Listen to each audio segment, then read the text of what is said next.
Eu sou pedagogo, fiz minha formação toda aqui na PUC de São Paulo, sou paulista do interior.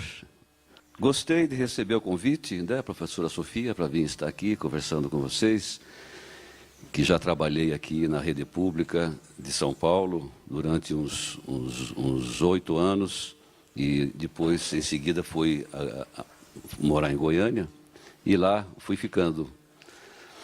Então, sou um paulista misturado com goiano, não é? Estão vendo aí o título da nossa conversa? Práticas de ensino no mundo em mudança e ensinando a pensar pelos conteúdos, considerando os motivos dos alunos e os contextos socioculturais e institucionais da aprendizagem.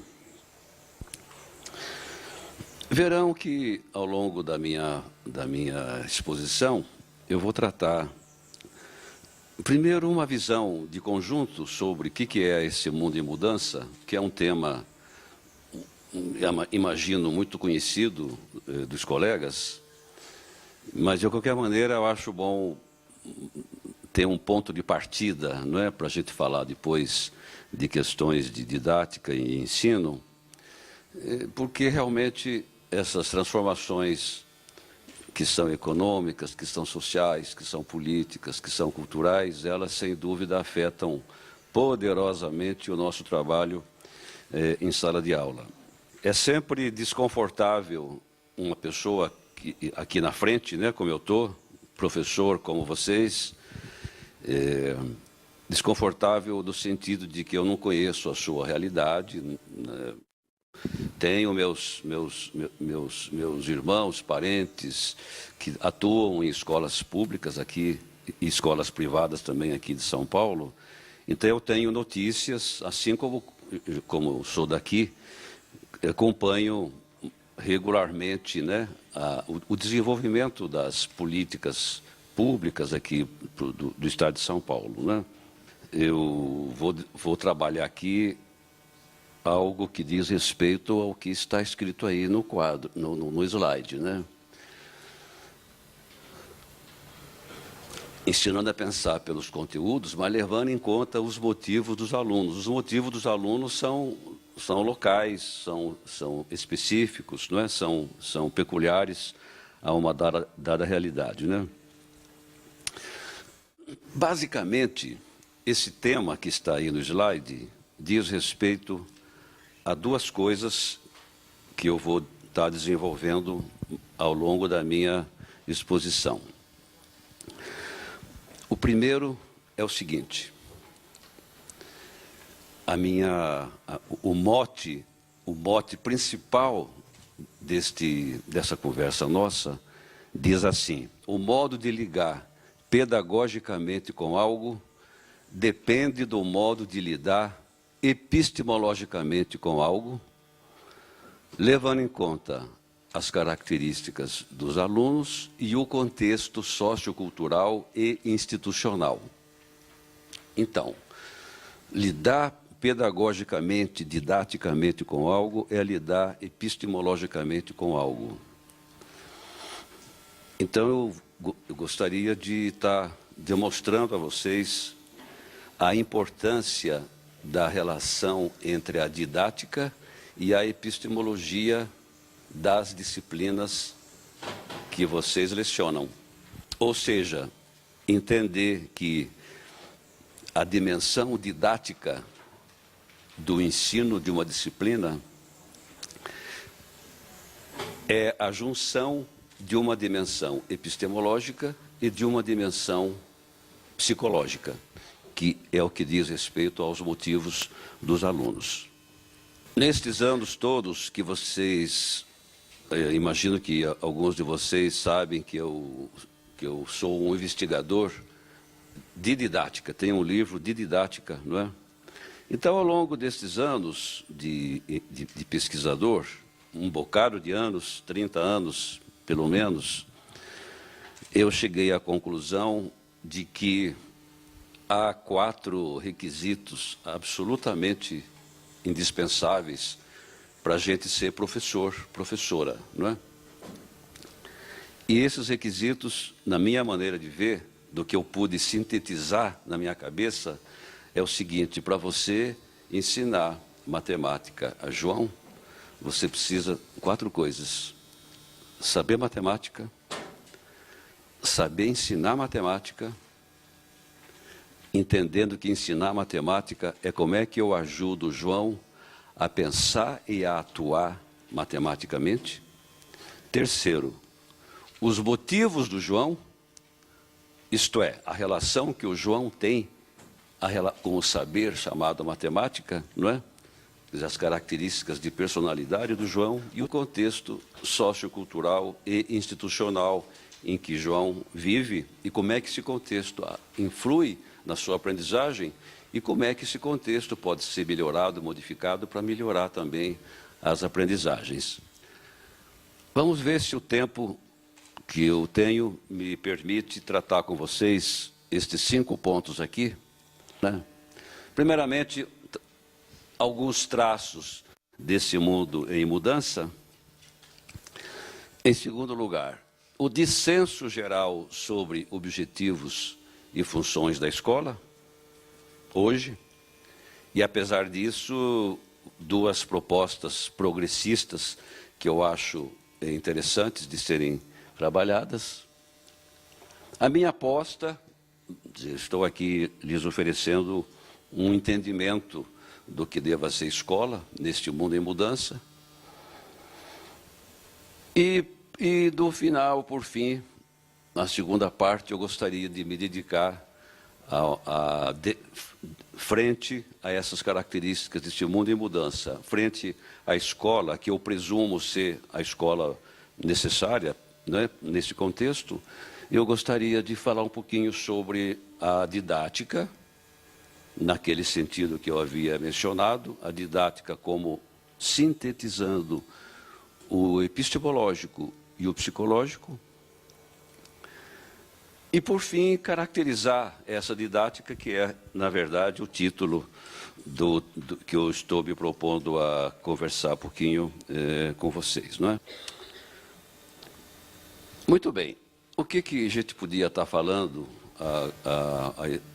sobre esse tema de traços de um mundo em mudança, não é?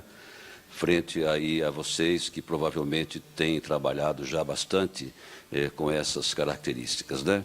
Então, inevitavelmente a gente tem que estar falando da globalização econômica, social e política, não é? Esta ideia da internacionalização do capital e dos mercados, as mudanças nos processos de produção, as regras do mercado. Não acho que não vou nem me deter nessas questões, não é? Apenas destacando a total importância deste fenômeno deste nosso mundo em mudança, não é? Os avanços científicos e tecnológicos que nós dizemos assim para caracterizar essa sociedade que muitos chamam de pós-moderna, pós-industrial, não é? E entendendo aqui que os avanços científicos e tecnológicos associados às políticas neoliberais compõem o quadro da globalização econômica, com efeitos consideráveis sobre as escolas e sobre o nosso trabalho, né? Os avanços científicos e tecnológicos que compõem, então, esta chamada sociedade tecnológica, que precisamente aquilo que o cientista social chamado Alain Touraine diz que nós vivemos hoje no mundo contemporâneo, não é? A passagem da sociedade industrial para a sociedade informacional.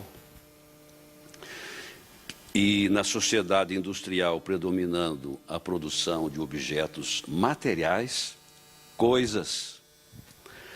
E na sociedade informacional, a produção e difusão de bens culturais, ou seja, a informação, ao ponto de Turenne dizer que a informação é a alma da globalização, é o que nos leva a dizer que os meninos vão ao McDonald's não comer um pão com carne, mas vão comer um signo, né? Um signo, uma marca, não é? Quer dizer, essa ideia, então, de que todos nós, de alguma forma, estamos afetados por essas mudanças, não é?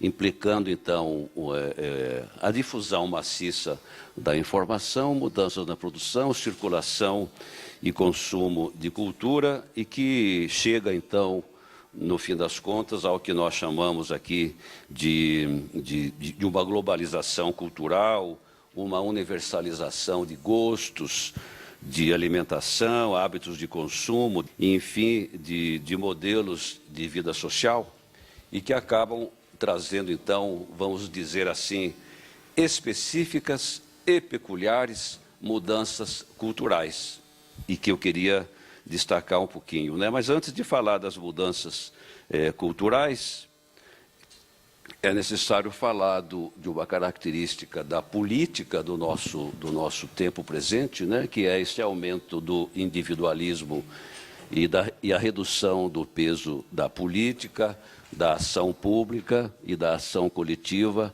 na solução de problemas humanos, de problemas coletivos, de problemas sociais, não é? E basta ver hoje a grande notícia, não é? Aí na imprensa, no rádio, na televisão, não é? O que foi votado no Congresso ontem, não é? E que está dando um bafafá danado e que mostrando a falta de seriedade dos nossos políticos, justificando até em parte, não é? Esta descrença, não é? Que de alguma forma nós temos na nossa representatividade política. Enfim, essas mudanças no âmbito da cultura social, relativização de valores e práticas morais, não é? E que eu queria estar conversando com vocês um pouquinho, mas apenas para levantar alguns temas que eu acho que são cruciais, não é? Que todo este mundo, todos esses traços do mundo contemporâneo, na prática, quando nós vamos estar entendendo os alunos, não é? As reações dos alunos, as práticas, as resistências dos alunos, não é? No fim das contas, esse contexto complexo que é o mundo contemporâneo acaba se projetando nisso que eu estou chamando de mudanças no âmbito da cultura, dos modos de viver cotidianos, não é? Então, esse individualismo consumista, não é? Que tem sido tratado por vários autores, por exemplo, Lipovetsky, não é? Que essa ideia da juventude, uma ideia muito forte na juventude, mas acaba sendo forte também no nosso próprio comportamento de adultos, não é? Essa ideia de viver o presente, do consumo imediato, do hedonismo e do relativismo ético, não é? A ideia do hedonismo se expressa não só no consumo, né, mas elas se expressam nas relações sociais, não é? Eu tenho falado para os alunos lá da minha universidade, e eles acham divertido, né, que essa característica que a juventude tem hoje do ficar tem a ver com isto a juventude vai na balada e ali começando 2 da manhã, não é? Aí pelas 3, 4 dá uma química no rapaz e na moça, não é? Aí começa o processo do ficar, não é? E aí a combinação inicial é assim: eu te consumo e você me consome. E nós chegamos, vamos para casa, amanhã acabou, né? O ficar, né? É tipicamente, né, um indicativo de como é que o individualismo consumista se manifesta no dia a dia das relações sociais. Eu dei apenas um exemplo disto, né?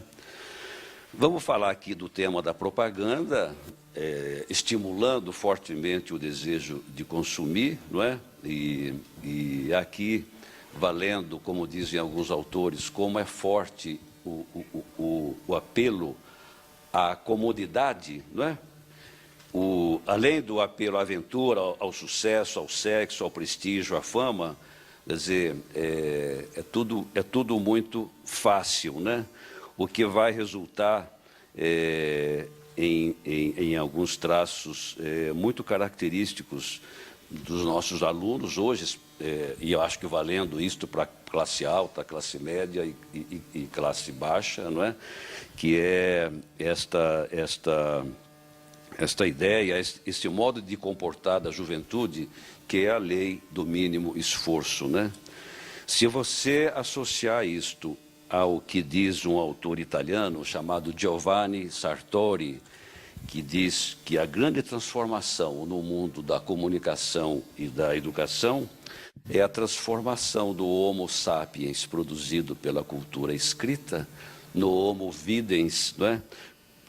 No qual a palavra é destronada pela imagem. Acho que esta percepção do pesquisador italiano é uma percepção extremamente sutil, né?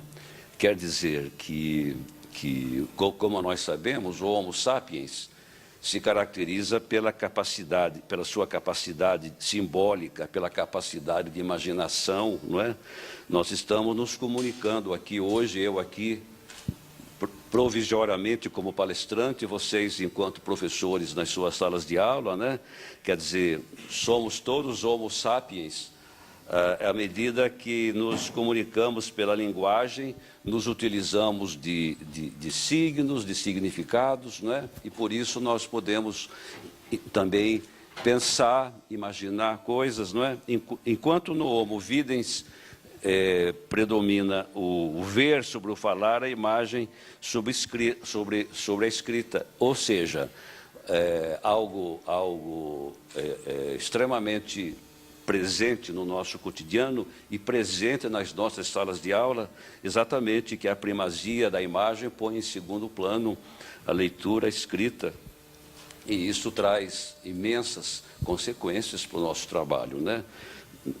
Creio que não é novidade para os colegas aqui que estão me ouvindo, não é? Que a meninada não lê, não gosta de ler, a não ser que vocês sejam muito bons. Eu imagino que muitos de vocês sejam muito bons e que haja uma estrutura na escola que vocês trabalham, não é? Mas, no geral, do ensino fundamental à universidade, não é? Quer dizer, a dificuldade que os professores têm cada vez mais de fazer os alunos lerem, de trabalharem, e a todo momento que você pede uma tarefa, os alunos se queixam, professora, babá, né? Então, este quadro que eu estou chamando aqui do individualismo consumista, associado às mídias, não é? Associado à propaganda, não é? Tem produzido, então, essa característica crucial para o nosso trabalho, é que as mídias, especialmente a TV, a internet, eles estão mudando o modo de funcionar a inteligência da meninada, não é? Quer dizer, afetam o modo pelos quais os jovens aprendem. É algo que me chamou muita atenção nos últimos anos, não é? É precisamente essa ideia, e, vamos dizer, considerando eu aqui para lá dos 60, não é? E a juventude, quer dizer, há uma mudança efetiva nos processos internos de aprendizagem dos alunos, né? Eu me sento no meu computador, não é? E eu tenho que desligar a música, eu tenho que fechar a porta, eu não dou conta de lidar com vários estímulos ao mesmo tempo. Se eu começo a ouvir música, eu já não sei se eu vou ficar no texto, né, no computador, ou se eu vou ficar ouvindo a música. Quer dizer, a meninada não, vocês sabem que a meninada lida de uma maneira tranquila, com vários estímulos ao mesmo tempo, não é? Quer dizer, as mães hoje reclamam, meu filho, você está estudando química na televisão, né? Ou com o fone de ouvido, né? É isso mesmo, né? A mãe está perdendo tempo de estar chamando a atenção. Por quê? Porque o menino está estudando química, ouvindo uma música no fone de ouvido ou com a televisão ligada, não é? Quer dizer, digamos assim, é bom que a meninada tenha essa competência de lidar com vários som, cor, imagem, movimento, lidar com vários estímulos ao mesmo tempo. Claro que é bom, né? Eu lá mexo a cabeça, mistura tudo na cabeça. A meninada dá conta de lidar com vários estímulos ao mesmo tempo, né? E resolver problemas e tudo mais, né? Agora, qual é a profundidade desta apreensão? Claro, é tudo fragmentado. Eu falo que é um tipo de saber em mosaico, né? Tudo separadinho, né? Que é o fragmento, né? De maneira que isso eu aprendi esses dias, não é? Acho que é um desses autores aí, Canclini, um deles aí que fala assim, bom, nós estamos na era da substituição do Homo sapiens pelo Homo videns e agora pelo Homo sapiens, né? Sabe zapear, não é? O Homo sapiens. Eu achei legal essa comparação, né? Também não posso deixar de lhes lembrar, porque é só lembrar mesmo, que os colegas certamente estão aí todos de antena ligada com a cultura juvenil, não é? Que não é só cultura juvenil, mas é essa cultura da superficialidade, da leviandade, não é? Que nós vemos aí diretamente na televisão, os programas de auditório, reality show, né? Eu tenho aqui, acho que eu tenho aqui para mostrar para vocês essa charge, né? É o Chico Caruso. Faz tempo já que saiu essa charge, né? Mas eu acho brilhante, né? Zapeando, né? Está zapeando o bumbum da moça, né? Quer dizer, isto é BBB Brasil, né? E eu gosto de mostrar essas imagens para professores que trabalham com educação infantil, com a primeira fase do ensino fundamental, né? E eu também posso dizer a vocês, a gente sabe lidar com isto, né? Quer dizer, os pedagogos talvez não saibam, mas os psicólogos da aprendizagem, será que sabem, né? Quer dizer, como é que é, o que significa esta sexualização precoce, né? Acho que isto pode se chamar uma sexualização precoce, né? Quer dizer, bom,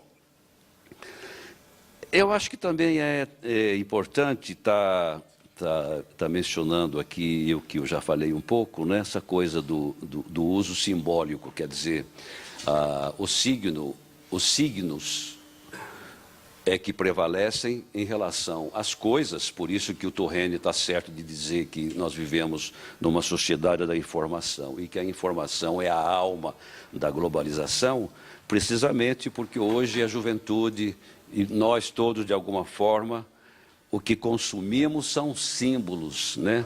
São marcas, aparências, né? Quer dizer, vocês sabem que não é a qualidade da mercadoria que conta, mas a aparência, e de alguma forma isso tudo tem a ver com uma homogeneização dos modos de pensar e agir.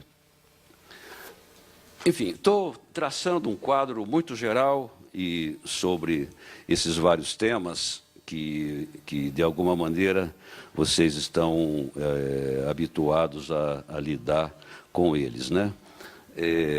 Esta imagem tem a ver com essa ideia de que as mídias acabam respondendo pela formação da identidade juvenil, né? Faltou aqui, sim, esse tema da mudança nos paradigmas do conhecimento e tendência a basear a racionalidade, apenas na informação. Inevitável dizer que conhecimento e informação andam juntos, eles se necessitam, mas eles não são a mesma coisa, ok? Quer dizer, a informação é bruta, a informação é fria, não é? E sem o conhecimento, não é? Praticamente muito difícil a gente ter uma formação intelectual crítica, não é? Para fazer precisamente, não é? A crítica da informação, não é? Vou passar para adiante. Não preciso dizer a vocês, então, da relevância, da suma relevância, eu diria, não é, de a gente estar considerando esses traços que identificam a cultura juvenil, ou alguns colegas preferem chamar as culturas juvenis, não é? Essas várias formas, representações, hábitos, comportamentos compartilhados pelo jovem e que caracterizam e orientam suas relações com outros grupos sociais, não é? E, bem, assim, que, por exemplo, não sou eu que digo, mas é mundialmente sabido, não é? Tenho lido textos, especialmente da Espanha, da França, não é? Mas nós não precisávamos ir para a Espanha e a França, não é? Para estar nos perguntando em que grau a escola está,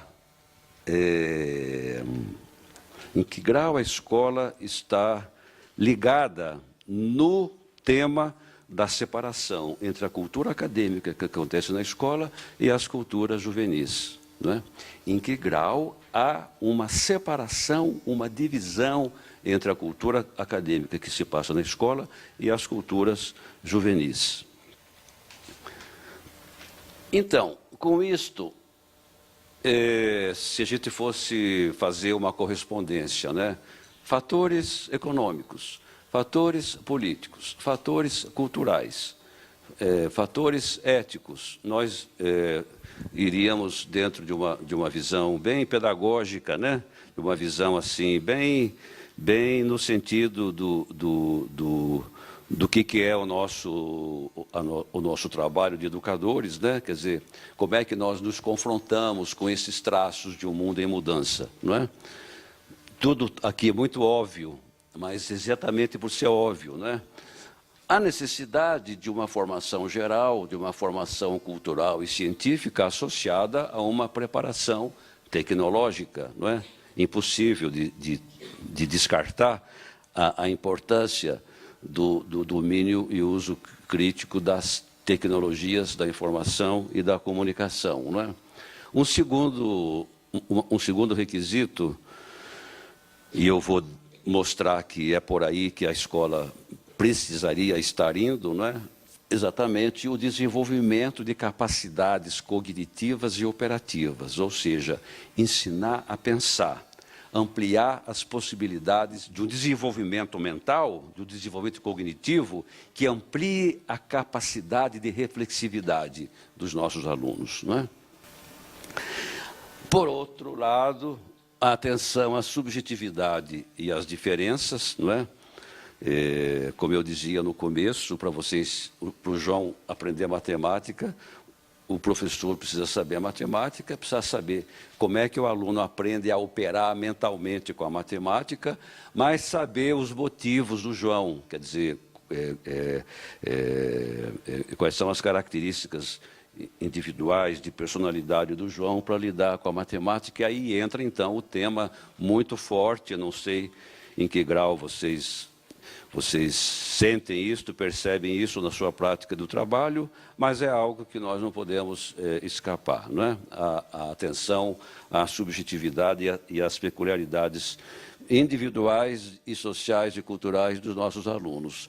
A formação para a cidadania crítica, mas hoje muito mais recheada de elementos não apenas políticos, como foi, por exemplo, na minha juventude, não é? dos ideais que nós sempre proclamamos, do sujeito histórico, do sujeito transformador da realidade, não é? Esta consciência política, a formação do senso crítico, que todos nós, muitos de nós, de alguma forma, investiu fortemente nisto, né? Ao ponto de a gente estar falando de o que é uma pedagogia crítica, não é?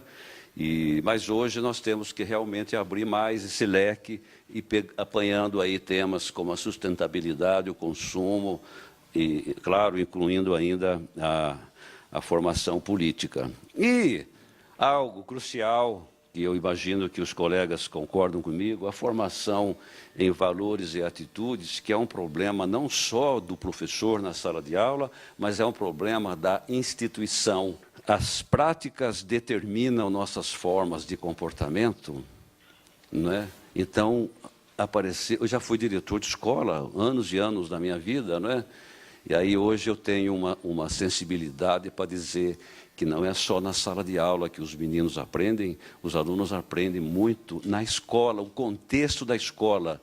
Então, hoje eu falo contexto sociocultural e institucional, não é? Que é o modo como funciona a escola, como afetando as aprendizagens e os motivos dos alunos. Por outro lado, inevitável a gente tá pensando, e esta é uma visão minha, e não sei, não posso imaginar se vocês compartilham ou não, não é? Mas na minha cabeça, no meu entendimento, não é? Estamos frente a um quadro sombrio da escola, não é? Eu estou aqui conversando com vocês das escolas privadas, alguns das escolas públicas, não é?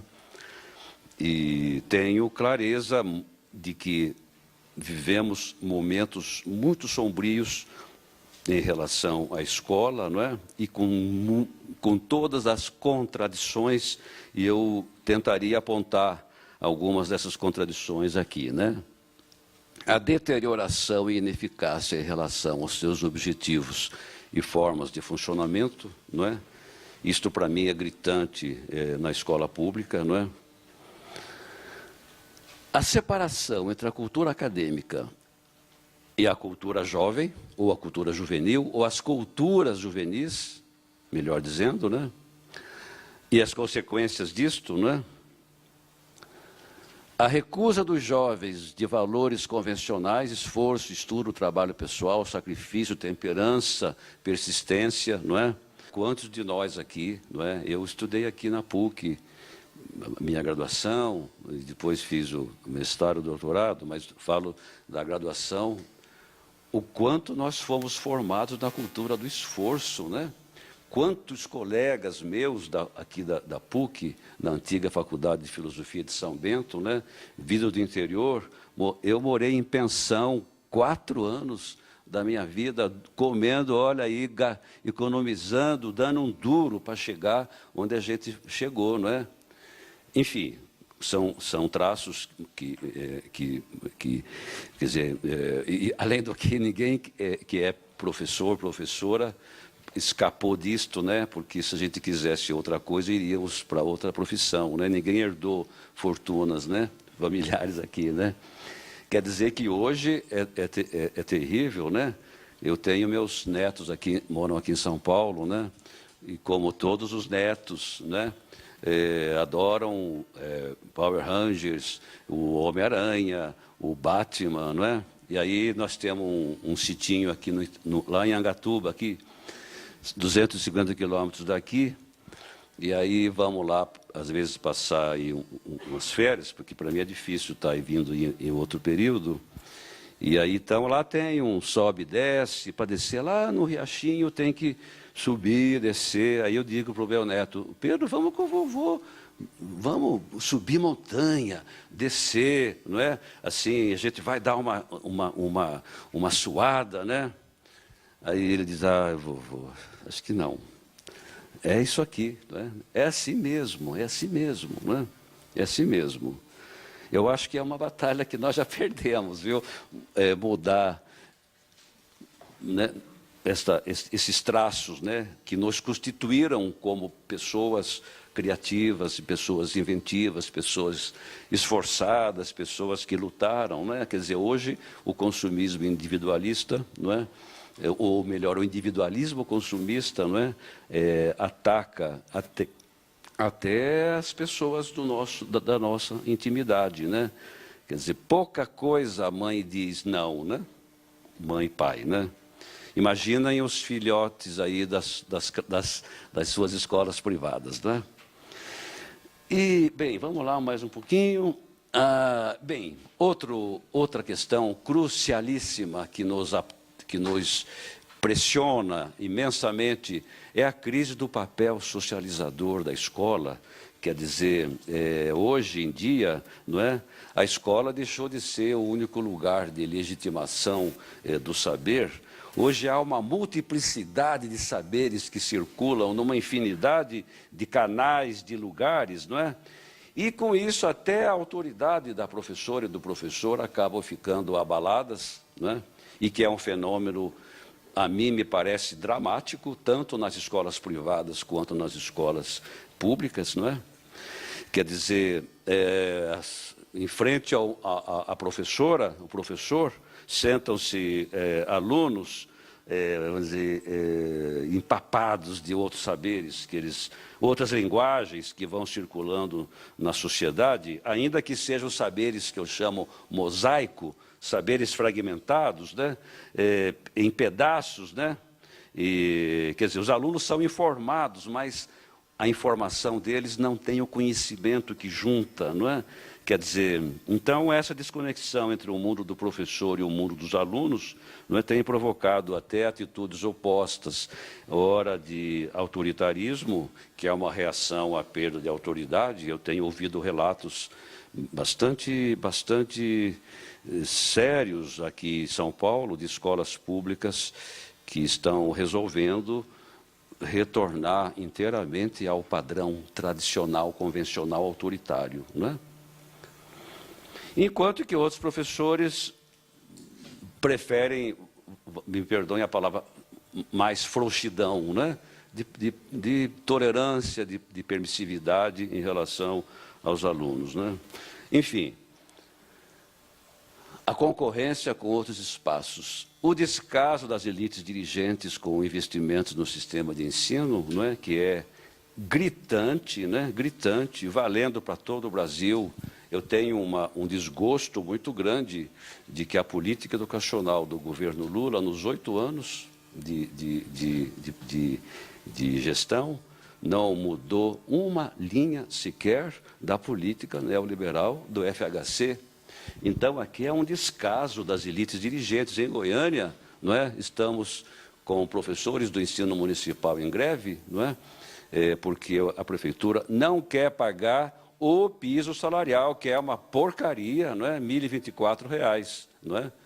Mas a greve, e vocês também tiveram a sua greve aqui no começo do ano, e que também não reverteu em benefícios concretos para a categoria. E, por fim, o dissenso dos educadores, legisladores, pesquisadores em relação aos objetivos e funções da escola. E eu queria conversar um pouquinho isto com vocês, não é? Eu acho que no nosso país hoje nós vivemos um profundo dissenso, né, sobre o objetivo da escola. Há objetivos da escola para todo tipo de gosto, não é? E salvo se vocês estão em instituições, e geralmente as privadas, não é, que tem um padrão, tem um perfil, não é? E este perfil é de certa forma, não digo imposto, mas é um perfil definido, não é? O que já é diferente em relação à escola pública, em que o patrão está tão longe, não é? Que aí se permitem que a sociedade tenha uma infinidade de objetivos para a escola, né? Eu vou trazer um pouquinho dessa pesquisa que eu venho fazendo e ver como é que isto ressoa aí no seu trabalho. Bem, estão vendo aí um dos pedaços do drama da escola, né? As inquietudes dos professores, por um lado, né? Exigir mais do aluno.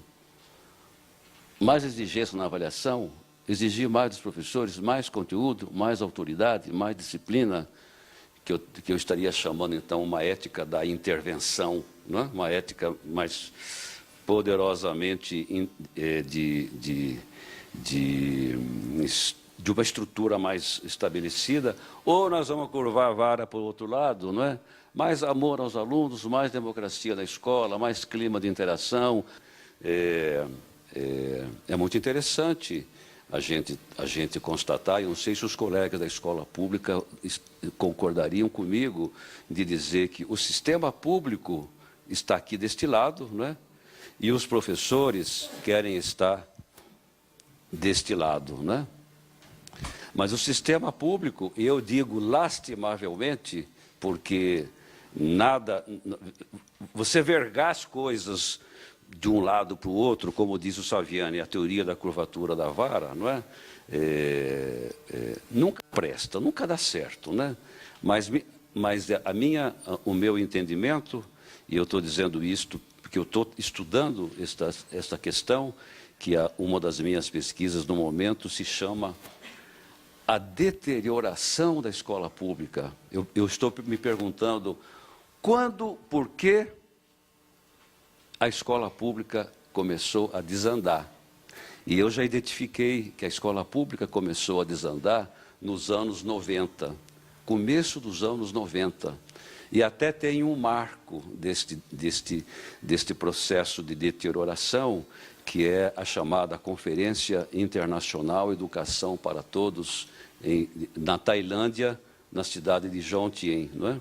Que eu acho que foi esta conferência e a chamada Declaração Educação para Todos, não é? Foi lá que começou algo que eu estou chamando uma escola que abandonou o princípio do conhecimento em favor do princípio do acolhimento social. Eu não sei se vocês me entendem, porque isto, levado ao extremo, nós vamos chegar para uma escola do acolhimento social.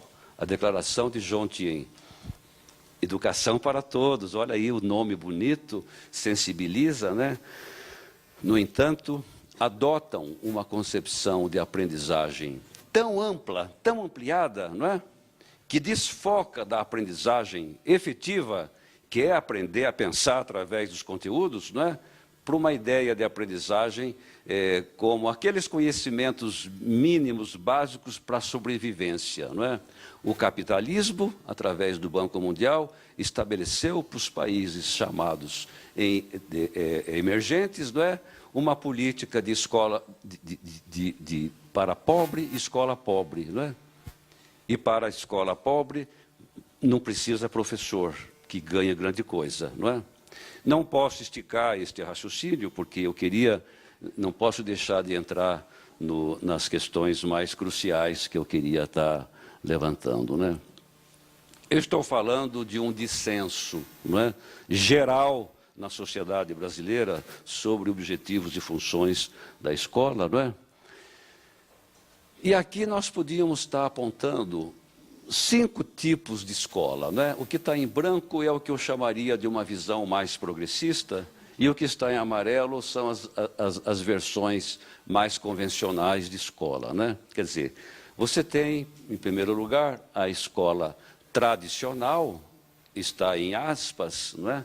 E há razões para que esse termo esteja em aspas, salvo exceções, não é? A escola pública brasileira é eminentemente uma escola que funciona sob os parâmetros da pedagogia tradicional, mas tradicional entre aspas, porque trata-se de uma deterioração da legítima pedagogia tradicional. É uma pedagogia tradicional deteriorada, não é? Quer dizer, salvo exceções, porque eu acredito que haja escolas privadas, especialmente confessionais, não é?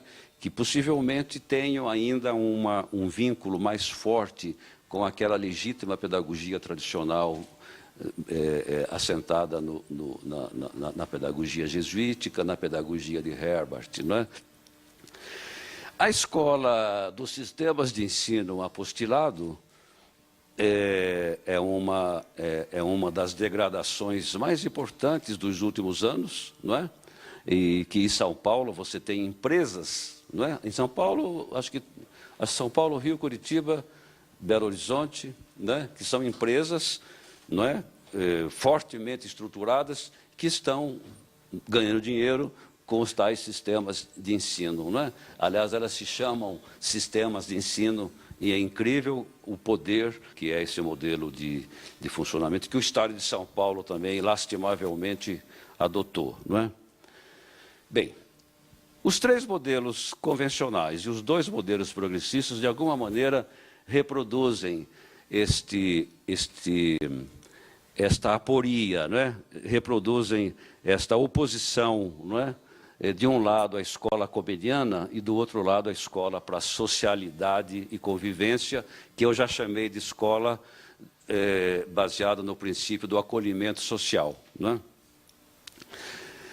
E essa escola baseada no princípio do acolhimento social veio precisamente pela crítica à chamada escola tradicional, que é muito conteudista, que é muito autoritária, que reprova, tudo mais, não é? Então, essa escola já não funciona mais, essa escola já não atende às demandas e exigências do mundo contemporâneo. Vamos atrás de um outro tipo de escola, e eis que o Banco Mundial opta para os sistemas públicos, a escola para a socialidade e a convivência, porque eu não conheço nenhuma escola privada que esteja assentada nessa ideia do princípio da socialidade e convivência, não é?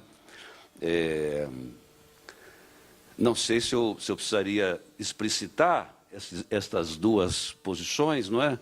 Quer dizer, na verdade, você teria uma escola, por um lado, baseada na ideia de uma formação cultural e científica, portanto, uma escola baseada nos conteúdos, dos processos do pensar, e uma outra escola baseada na ideia de que a escola é o lugar da convivência, da socialidade, não é?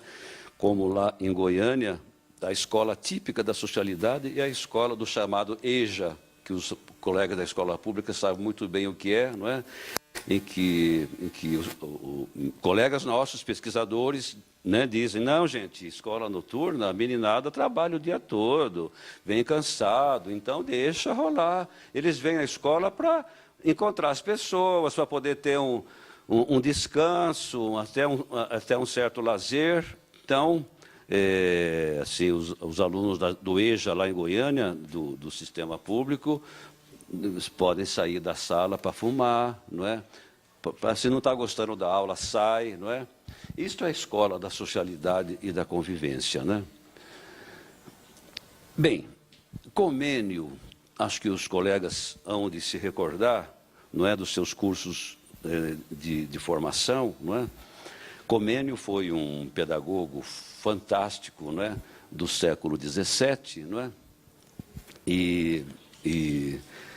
Bem, eu não posso esticar muito a história do Comênio, não é? Eu tenho um colega, professor Gilberto Luiz Alves, que é também um paulista que foi embora para o Mato Grosso do Sul, e que tem uma tese muitíssimo interessante, né? que é isso que está escrito aí, né?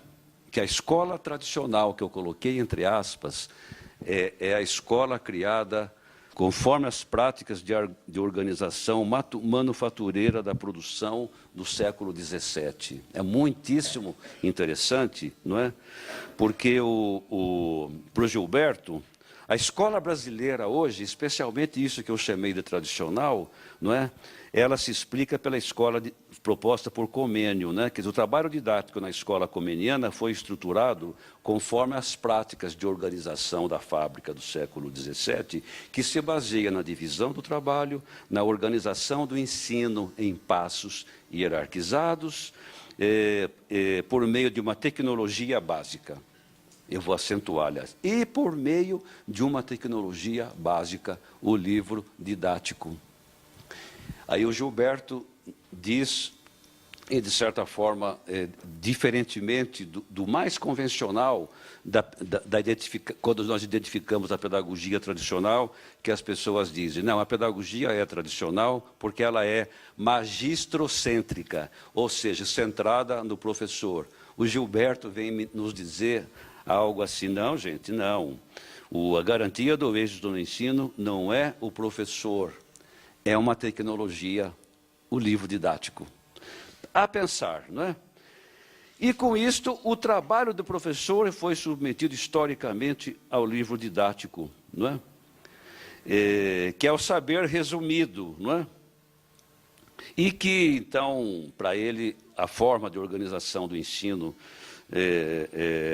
a forma típica de organização do trabalho didático hoje ainda é a forma comeniana. Sim ou não, de toda maneira, não é?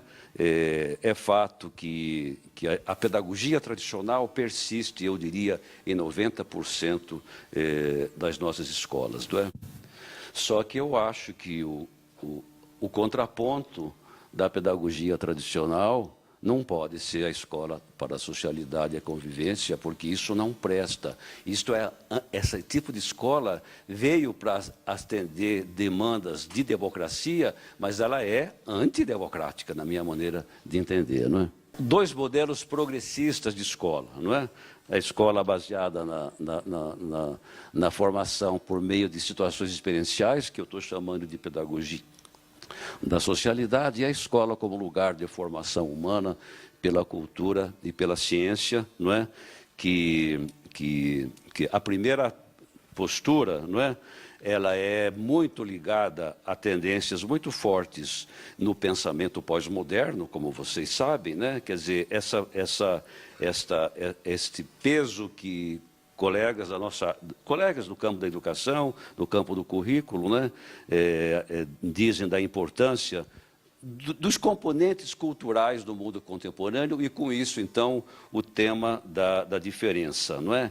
Quer dizer, a ideia do multiculturalismo, não é? A ideia da interculturalidade, não é? E que acaba, então, dando um peso considerável para uma escola baseada na convivência, na diferença, na socialidade, enquanto esta outra visão, não é, aposta na centralidade do conhecimento e na formação dos processos mentais, não é? Então, é claro, estou criticando as duas curvaturas da vara, não é? Para um lado e para o outro. Então, qual é a minha, né? Já está pintando aí na cabeça de vocês, não é? Então, eu tenho o meu entendimento, não é? Dentro da minha pesquisa, não é? A partir de três autores, aliás, 4 autores com os quais eu trabalho há uns 8, 10 anos, não é? Vygotsky, Leontiev, Davidov, que é da terceira geração dessa chamada escola de Vygotsky, e uma autora uma autora dinamarquesa, não é? Que tenta fazer uma boa síntese do trabalho de investigação desses autores da chamada teoria histórico-cultural, que é a teoria que eu sigo e que, no meu entender, estão por detrás desses pontos que eu estou aqui dizendo como sendo minhas crenças, não é? Então, a minha aposta, não é de que a pedagogia está diretamente associada ao desenvolvimento cognitivo, desenvolvimento mental, quer dizer, o ensino é a forma privilegiada, não é, visando promover e ampliar o desenvolvimento mental. Democracia na escola é você possibilitar as melhores condições de apropriação da cultura e da ciência como condição para a ampliação do desenvolvimento mental, sendo que o ensino é o fator básico para esta promoção, né? De maneira que o nuclear da escola, da minha maneira de ver, é assegurar o processo mental do conhecimento. Eu diria aos colegas, assim, a minha maneira de ver é de que a centralidade da escola é o conhecimento, mas não o conhecimento em si, mas o procedimento mental do conhecimento, o processo mental do conhecimento, que eu vou detalhar isto mais à frente, né? E que, então, mas além disto, ou junto com isto, é crucial termos o entendimento de que a escola trabalha com sujeitos concretos, com alunos reais. Então, eu quero levar em conta este lado que se chama diferença, a vida cotidiana, os motivos dos alunos, a relação do aluno com o saber, etc. Não é? Se vocês fizerem uma síntese na sua cabeça, isto diz respeito ao que eu dizia no início, né? O mundo do didático é um mundo que associa a dimensão epistemológica e a dimensão psicológica, tal como eu estou tentando mostrar, né? Ou seja, então, resumindo isto, né, assim, a minha ideia é de que as escolas têm por função, têm por papel, não é? A promoção das capacidades intelectuais dos alunos através dos conteúdos, não é? E, nesse sentido, isto que é o forte do que eu queria estar dizendo a vocês hoje, né? Quer dizer que assim, vamos rapidinho uma rememoração, né? Desde Comênio, que eu havia mencionado a vocês, não é? Ou talvez vamos atrasar um pouco no tempo, vamos pegar lá na pedagogia da escolástica, a pedagogia medieval, a pedagogia tomista, não é? De São Tomás de Aquino, não é? Vamos dizer que desde o século XIII a pedagogia vem trazendo consigo duas orientações que frequentemente se separam, não é? Uma é a ideia de que o papel do ensino está ligado ao aspecto material do ensino, ou seja, ao conteúdo enquanto informação, não é? Que seria este modelo. Isso não tem nada a ver com escola tradicional, porque o outro modelo que eu vou falar também tem a ver com escola tradicional, né? Então, o ensino baseado no aspecto material, né, diz respeito ao ensino cuja função é assegurar o acesso ao conteúdo, o acesso direto ao conteúdo, não é? Um pouco assim que o professor fala, o aluno escuta, memoriza e reproduz, não é? Do outro lado, você tem o aspecto formal do ensino, não é? Neste outro lado, nesta outra curvatura, não é, da vara, como a gente podia dizer, nós temos então a ideia de um ensino centrado nos processos mentais. O ensino não centrado no acesso direto ao conteúdo, mas centrado no modo de aquisição do conteúdo. De toda maneira, é perfeitamente compatível com este raciocínio dizer que uma centra-se no resultado, outra centra-se no processo ou nos processos, não é? A história da pedagogia é uma história incessante destas duas tendências, né? Uma para lá, outra para cá, não é? Com algumas tentativas de juntar as duas, não é? Eu entendendo que isso está enraizado na teoria de Vygotsky e alguns dos seus seguidores, não é?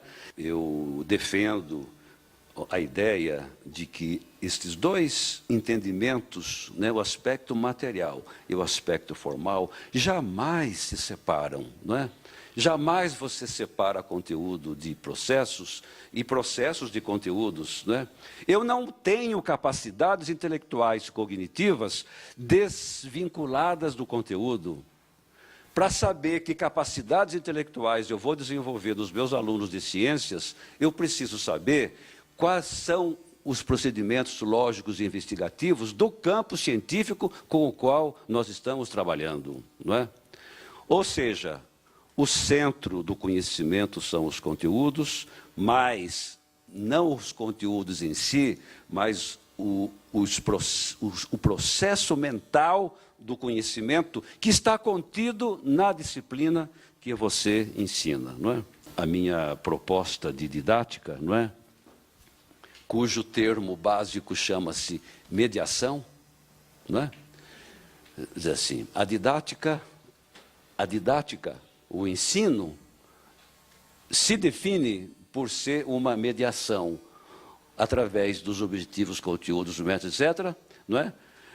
Eles medeiam o quê? Medeiam a relação cognitiva do aluno com a matéria. Quer dizer, eu estou aqui dando um peso igual ao ensino e à aprendizagem. Quer dizer, a minha capacidade docente hoje aqui com vocês pode ser perfeitamente avaliada se eu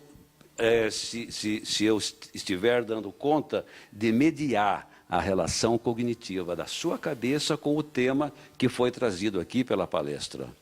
É um pouco como seus alunos saem pelo corredor lá da escola e dizem assim, não, nossa, essa professora Sofia é 10, hein, gente?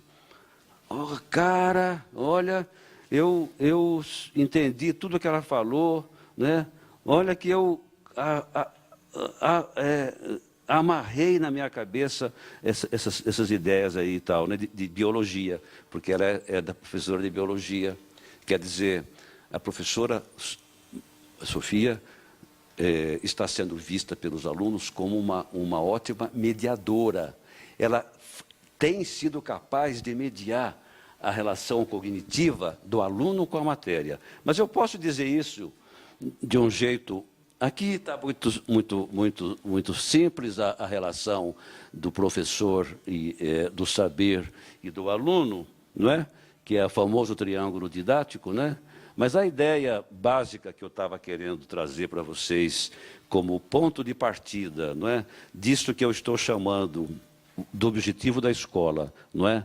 O desenvolvimento de processos mentais, a formação de ações mentais, a formação de capacidades mentais por meio dos conteúdos que você ensina, não é?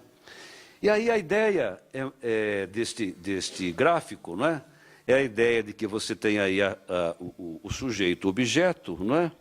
E que tem aí o retângulo chamado mediação cognitiva, que é algo extremamente simples, é algo extremamente corriqueiro, né? Quer dizer o seguinte, a mediação cognitiva é o que está ocorrendo neste momento na sua cabeça, não é? Quer dizer, você entrou aqui hoje, não é? Veio aqui da Borges Lagoa, não é? No Simpro, não é? E você tem na sua cabeça, neste momento, esquemas mentais, estruturas cognitivas, opiniões, ideias, experiências, não é? Que você traz com você, não é? E que vamos chamar aqui de dispositivos internos dentro da sua mente, não é? Que estão mediando a compreensão do que eu estou dizendo aqui, não é? Quer dizer, os seus alunos, evidentemente, são portadores de uma mediação cognitiva. A ideia é muito forte, por quê? A ideia é forte porque se eu estiver aqui, aqui entre vocês, digamos assim, pessoas que têm alguma formação mais acentuada na pedagogia, não é? Estão com referências da sua mente muito mais úteis para poder estar compreendendo a minha conversa. Colegas de outras áreas, que não têm um traquejo, um manejo de ideias, de conceitos ligados à pedagogia didática, podem estar com alguma restrição, não é? É porque a sua mediação cognitiva não está mediando, não é? Você para poder estar se apropriando daquilo que o palestrante está falando, né? Qual é a tese que eu defendo, né? Ensino, professor a professor, não é? Faz a mediação didática da mediação cognitiva. Isto define, explicita o papel de uma professora, de um professor, não é? E dizendo isso em outras palavras, A mediação cognitiva é o processo de mediação que liga o aprendiz ao objeto de conhecimento. E isto é variável de cabeça para cabeça, de prática para prática, não é? Os colegas que estão vindo aqui são portadores de certos entendimentos sobre o trabalho de docência e também têm as suas práticas, assim como os alunos, os jovens que estão com vocês nas suas escolas, também são portadores de uma relação com o saber, não é? Quer dizer, este é necessariamente o lado que eu chamo psicológico, não é? do processo de aprendizagem, né? E a mediação didática é uma intervenção de natureza didática com a finalidade de ajudar o aluno a dar sentido ao objeto de conhecimento. E aqui que eu queria recorrer ao meu inspirador chamado Vygotsky, né? que tem toda uma teorização, não é, dessa ideia de que você tem uma atividade externa, você tem funções sociais externas, uma sociogênese, um coletivo, não é, que dispõe de um conjunto de saberes científicos, de pautas culturais, não é, que são aqueles saberes constituídos ao longo da história da humanidade, envolvendo a ação múltipla de muitos autores, de muitos pesquisadores e tudo mais, não é? Essas funções mentais convertem-se em funções pessoais, não é? O Vygotsky usa a expressão, né? Uma relação, primeiramente, é interpsicológica, interpessoal, e que se converte numa relação intrapessoal, não é? Esta relação intrapessoal significa a reconstrução do significado, mais o sentido que cada um atribui, né? Quer dizer, a ideia de que quando os seus alunos internalizam um conhecimento, não é? É quando o significado, que é sempre social, é sempre convencionado, se mistura, se junta com o sentido, que é pessoal, e que tem a ver com a relação do aluno com o saber, e isso se converte, então, em dispositivos internos e que se transformam, a partir daí, em reguladores da conduta, produzem uma autorregulação do nosso comportamento, né? Enfim, esta é a ideia do Vygotsky, e que tem a ver com esta ideia que eu estava desenvolvendo aqui, de que o grande mérito de uma professora, de um professor, não é? É dar conta de que seus alunos atribuam sentido àquilo que ele está trazendo para a situação docente, nas disciplinas com as quais vocês trabalham, né?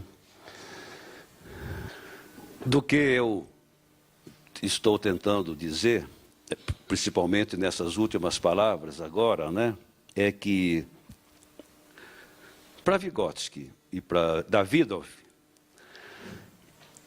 a atividade de aprendizagem se caracteriza pelo conteúdo, mas entendendo que nos conteúdos estão contidos as ações mentais necessárias a serem desenvolvidas nos alunos, não é?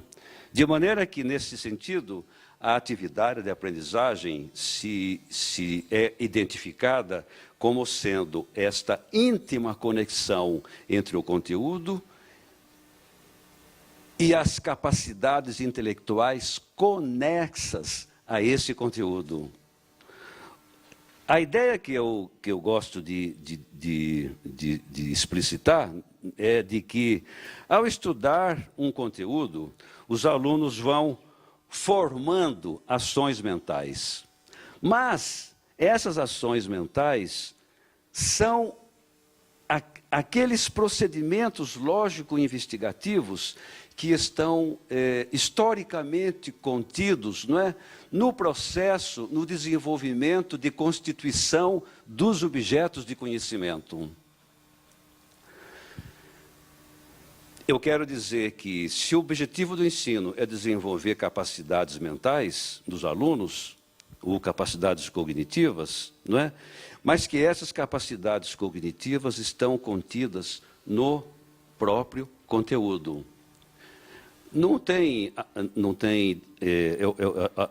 Eu acho que uma dificuldade de estar entendendo isto, porque ao longo do processo de constituição de um objeto de conhecimento, os cientistas e aqueles que lidam com esse saber foram desenvolvendo procedimentos lógicos e investigativos, não é? Ou métodos de pesquisa, não é? Que foram levando à constituição de um objeto de estudo. Deixa eu dar um exemplo que pode facilitar, né?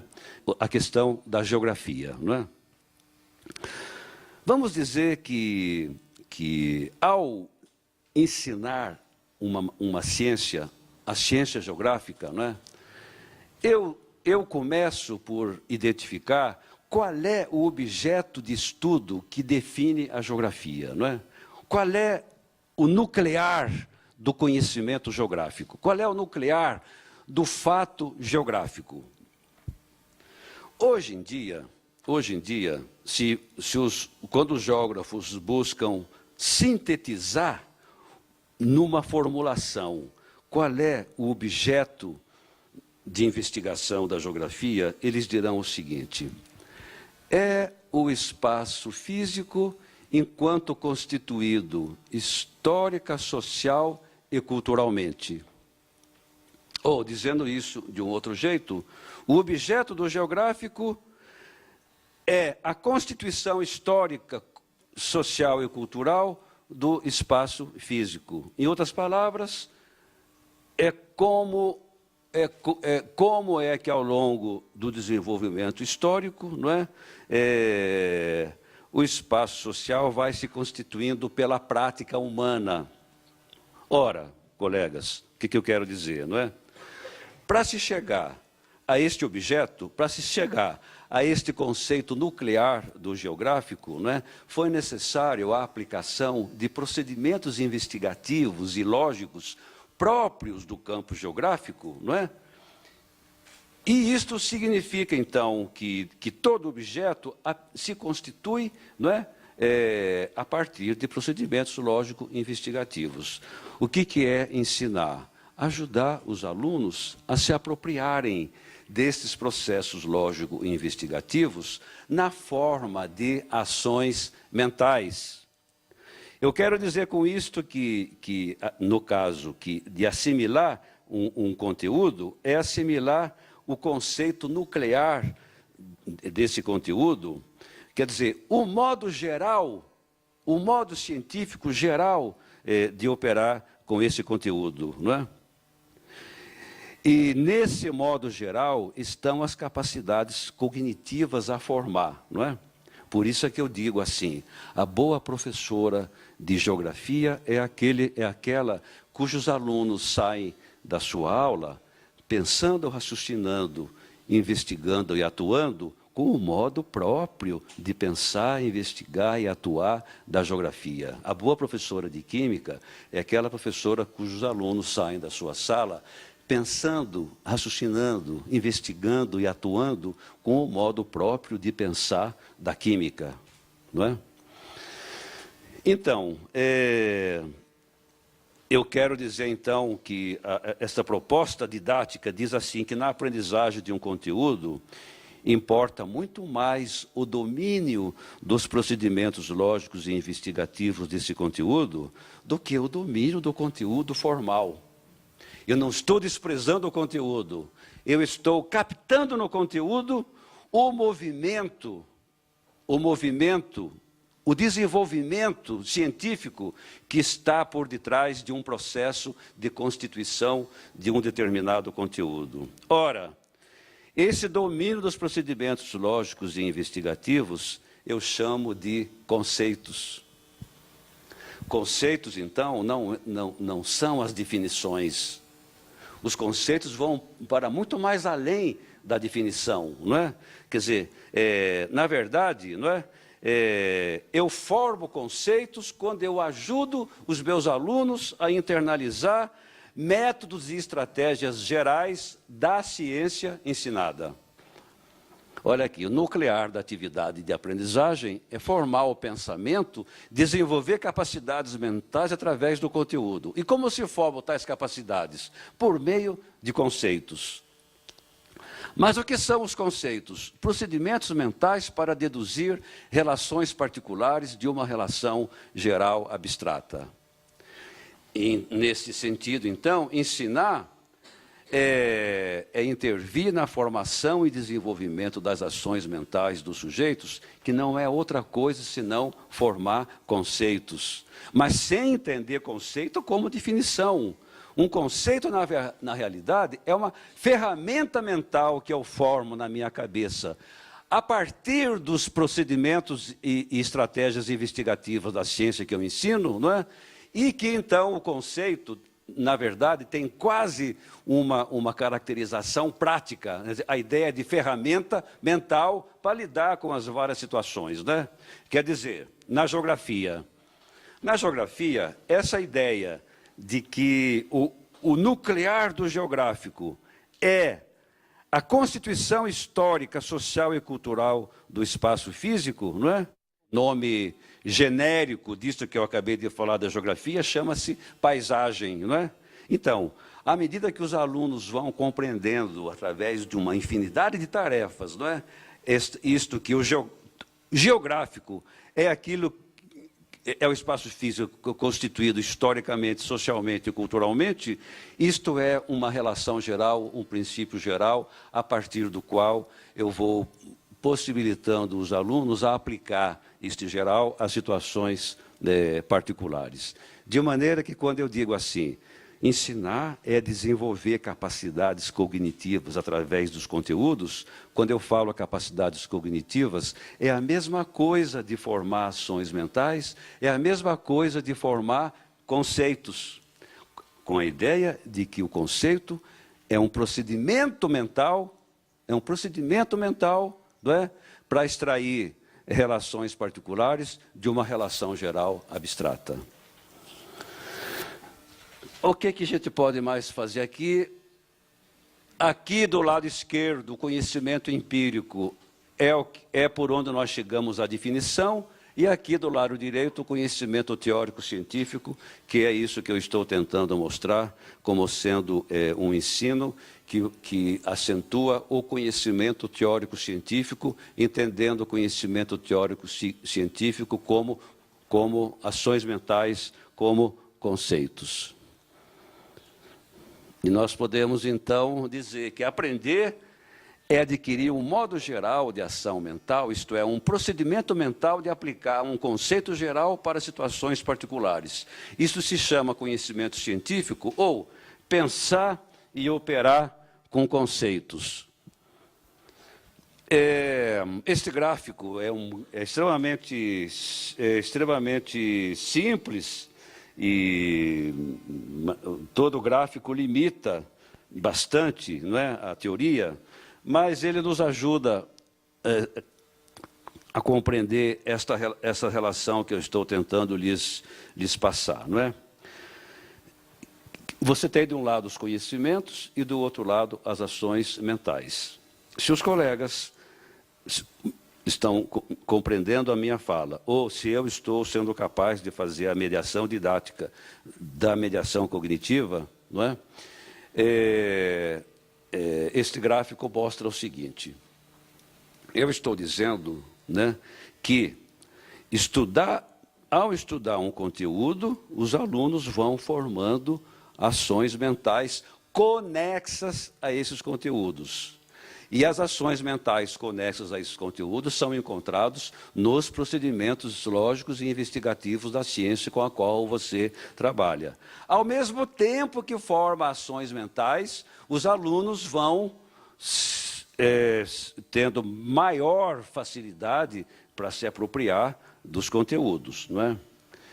De maneira que nós teríamos aqui neste gráfico, neste primeiro quadrante, aqui embaixo, no 1 a 5, você tem, assim, um professor, uma professora, que tem pouco conteúdo e poucas ações mentais. Ele nem atribui peso aos conteúdos e nem atribui peso às ações mentais, não é? Ele é fraco nas duas coisas, não é? Então, é um professor, digamos assim, inútil, né? Se você... Não, mas é mesmo, né? Se ele não sabe conteúdo e se ele não sabe lidar com os processos investigativos da ciência que ele ensina, não é? Uai, como diz lá em Goiás, uai, né? Você tem lá em cima, na vertical, um professor, uma professora muito bom no conteúdo, não é?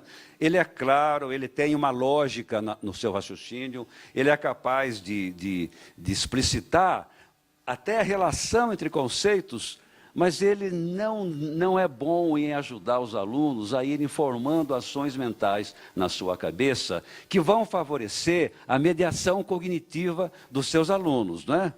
Quer dizer, ele, claro, há de ter resultados satisfatórios e tal, né? Mas não é ainda uma professora, um professor que fariam este nuclear da atividade de aprendizagem, que é você desenvolver ações mentais, não é? Do outro lado aqui, na horizontal, você tem uma professora, um professor que é excelente para desenvolver ações mentais, mas ele é frágil em conectar o conteúdo a essas ações mentais. É o caso típico de um professor que põe seus alunos no laboratório de química ou de física e deixa rolar. Os alunos estão aprendendo, de certa forma, ações mentais? Sim, com certeza, não é? Estão aprendendo procedimentos investigativos, e isto é um caminho interessante e útil para formar o conhecimento teórico-científico, isto é, os conceitos? Sim, mas ele perde a ocasião de estar associando o conteúdo aos procedimentos investigativos. Por quê? Porque, como eu digo, não há separação entre o acesso ao conteúdo e o modo de acessar esse conteúdo, ou, em outras palavras, não pode haver separação entre os conteúdos e os processos mentais. Boa parte, na minha maneira de ver, do insucesso da proposta piagetiana, do chamado construtivismo, está ligado a isto, não é? Está ligado ao entendimento de que Piaget faz pouco caso da experiência cultural e científica acumulada, como se você pudesse estar formando ações mentais dissociados dos conteúdos. Vou só ler o primeiro parágrafo. Os conhecimentos do indivíduo e suas ações mentais formam uma unidade. Segundo Rubinstein, os conhecimentos não surgem dissociados da atividade cognitiva do sujeito e não existem sem referência a ele, não é? Aí segue a frase dizendo que o conhecimento, por um lado, é o resultado, não é? Quando eu vou ensinar física, diz assim, todo metal aquecido dilata. Eu não preciso botar o menino interminavelmente num processo de descoberta, não é? Quer dizer, o conhecimento está produzido, não é? Então, a ideia que eu passo é que a historinha do professor de biologia que estava aflito lá na minha universidade, ele é meu colega lá da universidade, e ele não tinha um problema de pesquisa, porque o professor de federal tem 20 horas de aula e 20 horas de pesquisa, ele tem que ter seu projeto de pesquisa, e ele estava super angustiado, porque ele não tinha um projeto, coçava a cabeça, estava nervoso, perdeu a fome, não é? E estava assim num ponto de estourar, né? Aí um dia ele estava na cozinha, tomando café, levantou a cabeça e viu em cima da geladeira um prato com bananas, e em torno das bananas uns insetos rodeando ali, né? Descobri meu problema de pesquisa, né? Deu uma suspirada, né? Vou estudar o comportamento, o organismo das drosófilas. Como é que elas funcionam? Por que ela está na banana? A banana que puxa elas é que puxa a banana? Esse minúsculo inseto, como é que ele opera internamente e fez o seu projeto, pôs o seu plano em desenvolvimento, não é? De pesquisa. E então, 1 ano e meio, 2 anos, passou por um processo de investigação, não é? Um processo de investigação. E para isso ele usou procedimentos lógicos e investigativos para chegar a uma conclusão. Né? Terminou o seu trabalho, produziu o seu relatório de pesquisa, não é? O seu trabalho foi depois consultado por autores de livros didáticos que puseram o conteúdo dessa pesquisa nos livros didáticos, né? Ou seja, o resultado do processo investigativo do meu amigo biólogo, não é, constituiu-se num saber sistematizado a respeito das drosófilas. Acabou a história, agora eu digo, né? Primeiro, o processo de ensino começa onde termina o processo de investigação. Ninguém inventa a roda. O processo de ensino começa quando termina o processo de investigação. Mas, segundo, ao ensinar biologia aos meus alunos, eu, professor, professora, tenho que ter em mente que na cabeça dos meus alunos está se passando um processo investigativo extremamente semelhante àquele que se passou na cabeça do meu amigo cientista. De tal maneira que o bom ensino está associado ao entendimento de que o bom professor é aquele que ajuda o aluno a internalizar ações mentais que estão contidas nos processos investigativos do cientista. Se eu pudesse dizer isso para vocês através aqui de um exemplo, né? Que é aprender educação física? Pensar e atuar com o movimento corporal, entendendo que o movimento corporal é o conceito nuclear da educação física. Em outras palavras, aprender educação física é interiorizar um modo de pensar e agir corporalmente. Assim como eu posso dizer que aprender matemática é interiorizar um modo de pensar e agir matematicamente, né? Sendo assim, ensinar a educação física é ajudar o aluno a captar o percurso da investigação sobre o movimento corporal e descobrir o caminho metodológico pelo qual os alunos interiorizam esse percurso para que aprendam a raciocinar e a agir autonomamente em relação às suas práticas corporais. Bem, fechar então esta segunda parte, voltando então ao que eu havia declarado no início da minha exposição, né? O modo de trabalhar pedagogicamente com algo depende do modo de trabalhar epistemologicamente com algo, considerando as condições físicas, cognitivas, afetivas do aluno e o contexto sociocultural em que ocorre a aprendizagem, né? Aqui eu, então, eu deduzo que o centro do didático está numa adequada combinação entre o epistemológico e o psicológico. O psicológico também que está decorrente do contexto sociocultural. Com isso, eu posso lhes dizer que o problema didático não se resume aos métodos de ensino. Há uma ideia demasiadamente simplista, não é? De que ter didática é dominar métodos de ensino, não é? Eu entendo que é algo muito mais complexo. Por quê? Para você chegar aos métodos de ensino, são necessários outros 3 tipos de métodos. Eu digo necessários, são pressupostos, não é?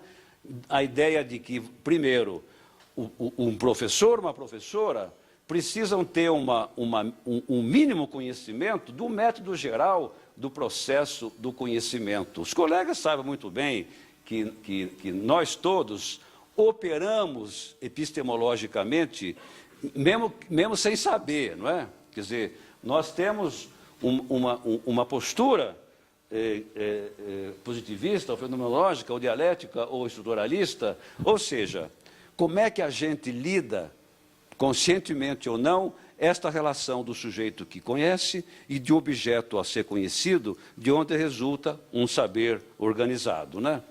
Eu preciso também, para falar em método de ensino, conhecer os métodos da cognição, que são os processos internos da aprendizagem, as formas de aprendizagem do aluno. Se for verdade a ideia de que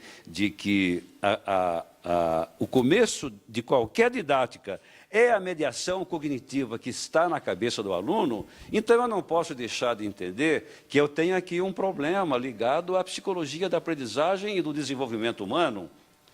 Mas isto também só não basta, é preciso que eu tenha um domínio dos métodos particulares das ciências que servem de base à investigação e constituição do campo científico, não é? Quer dizer, depois disso tudo, eu posso finalmente estar falando em métodos de ensino. De maneira que aprender teoricamente, ou seja, aprender por conceitos, de modo que os conceitos se transformem em ferramentas mentais para lidar com problemas, dilemas e casos particulares a partir de uma relação geral. Então, aprender, teoricamente, é captar as relações gerais básicas que dão organização a uma área do conteúdo. É aprender a fazer abstrações para formar uma célula dos conceitos-chave para fazer generalizações conceituais e aplicá-las a problemas específicos. Para isso, eu preciso captar o caminho já percorrido pelo pensamento científico como forma de interiorização de conceitos e aquisição de métodos e estratégias cognitivas, ou seja, dominar o modo geral pelo qual o objeto de ensino é construído na ciência que eu estou trabalhando. E ensinar, ou aprender teoricamente, ao aluno a interiorizar os modos de pensar, raciocinar, investigar e de atuar da ciência ensinada. Não vou ter tempo de falar dos motivos, lastimavelmente, que eu gostaria de estar falando, né? Eu apenas diria que ao formular o plano de ensino de uma disciplina, de um campo de conhecimento, nós teríamos 4 requisitos: a análise do conteúdo, a análise dos motivos dos alunos, as metodologias ativas e o contexto sociocultural, não é? A ideia de ações mentais de cada campo científico. Isto vai mudar conforme você ensine física, química, matemática, etc., né? Quer dizer, associar ações mentais com os conteúdos no plano de ensino. A primeira tarefa dentro dessa teoria é a análise do conteúdo. A primeira tarefa a realizar na preparação de um plano de ensino é a análise do conteúdo, que seria assim, eu apenas vou ler: identificar as relações gerais básicas que dão suporte ao conteúdo, fazer um zoom até que você chegue àquilo que é um conceito nuclear, onde estão contidas as operações mentais básicas que o aluno vai desenvolver. Identificar os conceitos básicos, mapas conceituais. Os conceitos, nesse caso, como ferramentas mentais para deduzir relações particulares de uma relação geral abstrata, que foi colocado no item 1. Propor tarefas de aprendizagem em que essa relação geral aparece em problemas específicos, em casos particulares. Aí, trabalhar com problemas é algo extremamente útil. E o objetivo disso tudo é o domínio do modo geral pelo qual o objeto é construído, implicando modos de atividades anteriores aplicados à investigação dos conceitos a serem interiorizados. De modo que uma boa análise do conteúdo favorece formular tarefas de aprendizagem para os alunos com suficiente atrativo para canalizar os motivos do aluno para o conteúdo. Porque nessa teoria, não é, entendendo que a atividade interna de aprendizagem passa por este conjunto de ações internas, não é? Quer quer dizer, na realidade, não é? Se as necessidades levam a motivos, e os motivos levam a objeto, não é? O objeto, neste caso, na minha maneira de ver, tem que ser o conteúdo. Ok?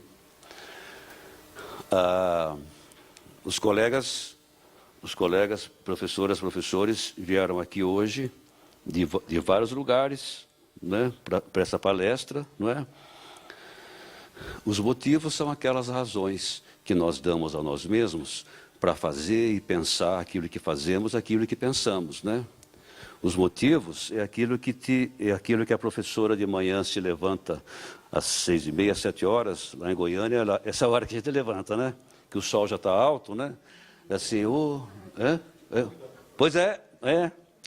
Aí a professora olha do espelho, escovando o dente, diz assim, oh meu Deus, que saco, aqueles meninos, eu não aguento mais, né? Tá, meu Deus, né? Motivos da professora down, né?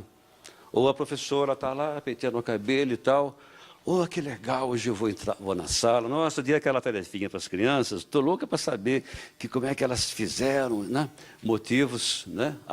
Quer dizer, vocês também têm os seus motivos que nos trouxeram até aqui hoje, movidos por alguma necessidade, que só você sabe qual é, não é? Quer dizer, o objeto dos seus motivos é estar aqui assistindo uma palestra, não é? E é isso que mobilizou você a estar aqui, não é? Quer dizer, no meu entendimento, quando nós estamos falando aqui desta conexão entre a análise do conteúdo e os motivos dos alunos, né? Eu estou querendo dizer assim, como pedagogo, né?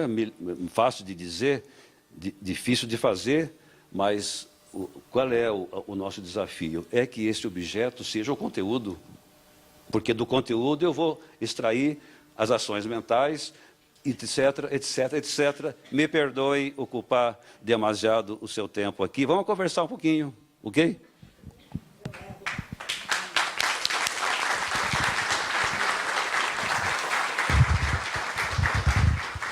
Como disseminar essa forma estruturada que o senhor nos apresentou, né? Como disseminar isso de uma forma rápida, toda essa estrutura apresentada e o equilíbrio, inclusive, da curva também, né?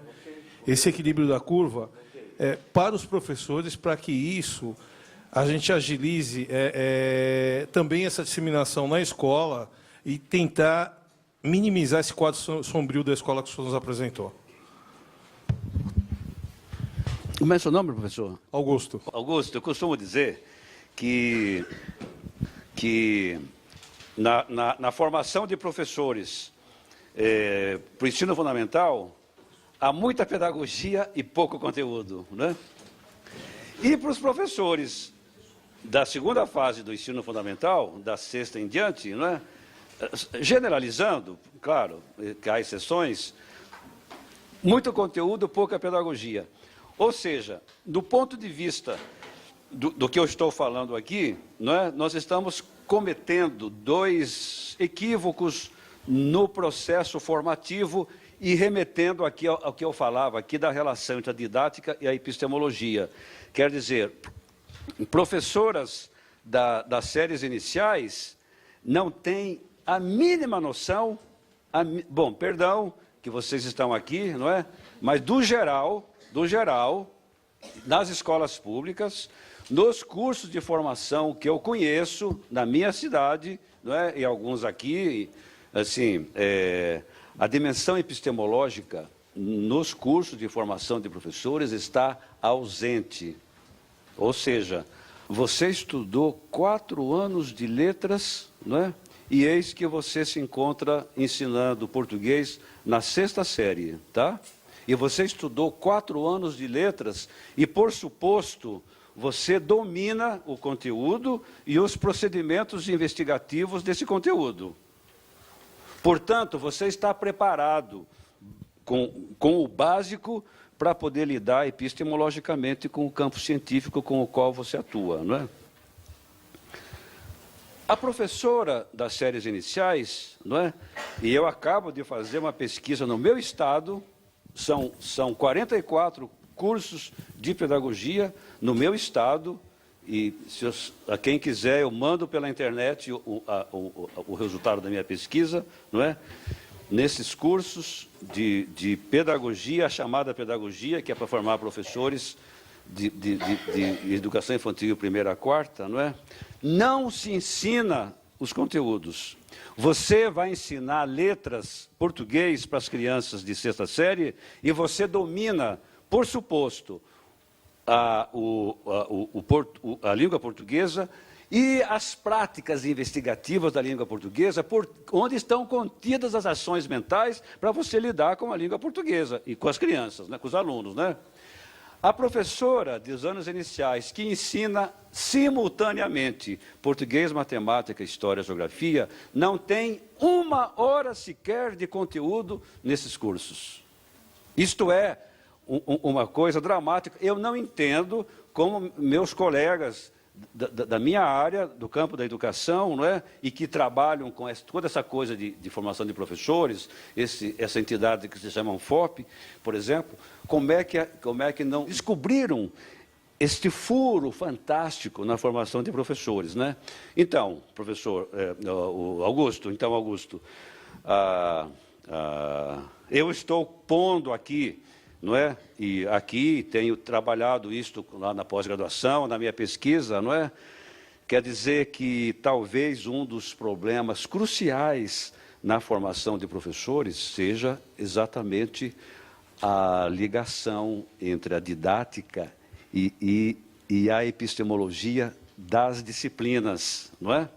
Porque, senão, nós não formamos sujeitos, não formamos conceitos, não formamos alunos que disponham do chamado conhecimento teórico-científico, que é exatamente a partir do que ele vai usar o conhecimento como ferramenta mental para lidar com situações concretas da realidade, né?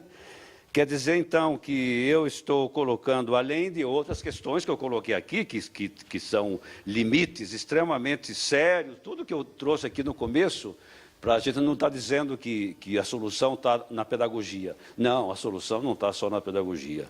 Mas se há um lugar onde a gente pode estar pensando em algum caminho, é na formação de professores. Vocês que ensinam na sexta série, por exemplo, não é? Depois que eu me dei conta desse resultado da minha pesquisa, eu passei a ser muito mais solidário com vocês, né?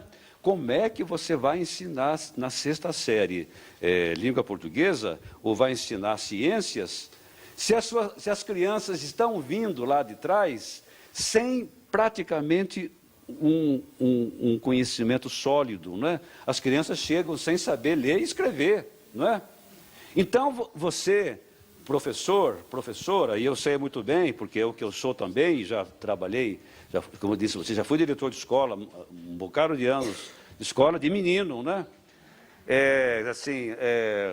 Você está ensinando ciências, está ensinando matemática, aí você chega na sala, na sexta série, sétima série, de gente, esses meninos não sabem nada, o que eu vou fazer, hein?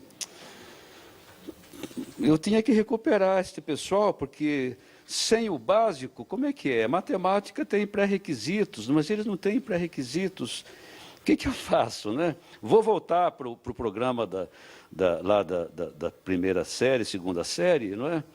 Ou vou tocar para quem dá conta, mas e quem não dá conta?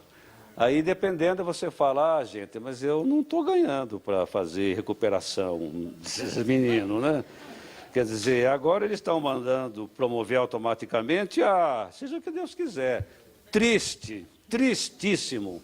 Eu trabalho há 40 anos nessa tarefa aqui, não é? Eu sou professor desde 21 anos de idade, né? Quando eu saí da universidade, né? Quer dizer, e hoje eu vejo entristecido, né? Que essas questões muito concretas, não é? Quer dizer, como é que uma professora da primeira à quinta série, e aí agora aumentaram para 5 anos, num quadro desse, piora o problema. Gostaria de ouvi-lo falar sobre, eu não sei se é uma modernidade, sobre a interdisciplinaridade. Escolas que estão fazendo algumas experiências de derrubar a parede da sala de aula, que a princípio é encantador, né? Tirar os alunos de 4 paredes, fica todo mundo no mesmo espaço para trabalhar com problemas. Ok, professora Sofia. Vejam uma coisa, vocês são de escola privada, vão me entender muito bem, não é? O MEC está fazendo um exame nacional que se chama Enem, ok? Pois esse Enem, se você for estudar as bases dele, né, as bases filosóficas, epistemológicas, né, o que vai ser dito lá tem, Sofia, muito a ver com o que eu disse aqui, né? O MEC, por meio de uma equipe técnica, não é? Até sofisticada, não é? Está entendendo que não só o vestibular, como todo o ensino médio, devem basear o ensino na formação de capacidades mentais e não meramente a memorização de conteúdos, não é? Isto é o Enem, não é? Eu até tinha aqui, não dá tempo de mostrar a vocês uma matriz dizendo isto, o que o Enem se propõe, e em boa parte é aquilo que eu, talvez epistemologicamente diferente do que eu falei aqui, não é?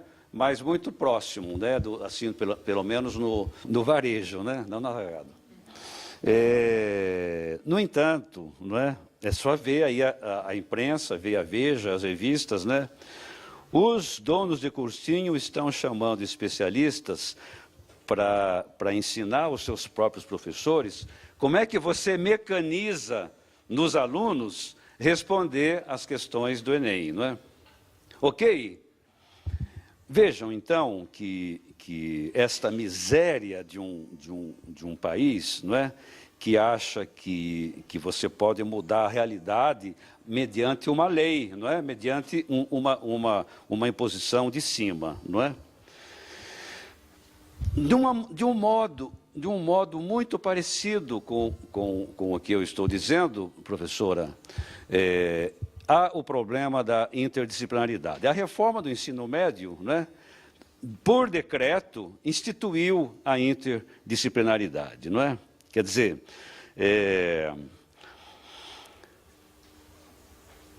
e a interdisciplinaridade cai de paraquedas, né?